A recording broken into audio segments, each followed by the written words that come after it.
ចាសសួស្តីបងបងដូចឃើញនៅតាមវីដេអូស្រាប់ហើយបងបងថ្ងៃហ្នឹងញ៉ាំមីកូកហើយបងបងអើយដាច់លុយអត់ដឹងបងបងដូចខ្ញុំអត់ទេខ្ញុំដើមខែដាច់លុយហើយបងបងអើយមានតែមីកូកហ្នឹងហើយសម្រាប់មីកូកថ្ងៃនេះដែរអត់មានអីពិបាកទេបងបងស្រស់មីឲ្យតែឆ្អិនទៅយើងលាយគ្រឿងដែលនៅក្នុងកញ្ចប់មីនឹងស្រាច់ហើយបងបងហើយលាយគ្រឿងទៅប៉ុណ្ណឹងឆ្ងាញ់ហើយបងបងហើយថ្ងៃហ្នឹងខ្ញុំក៏បានជៀនពងទាពី3គ្រាប់ដាក់ចូលដែរបងបងព្រោះអីបើយើងញ៉ាំតែមីទៅទេវាអាចនឹងយើងញ៉ាំមីអត់បានច្រើនណាតែបើយើងជៀនពងទាដាក់បងបងជៀនកុំឆ្អិនញ៉ាំមីបានច្រើនហើយឆ្ងាញ់ទៀតបងបងរៀបចំមីឲ្យស្រេចហើយបងបងឥឡូវដល់វគ្គញ៉ាំហើយបងបង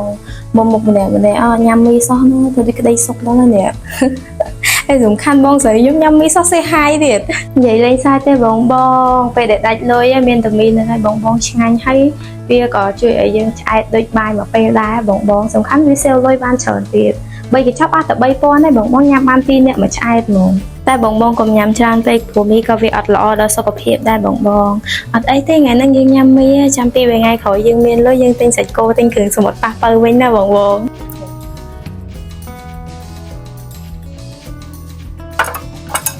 ហើយអស់ហ្នឹង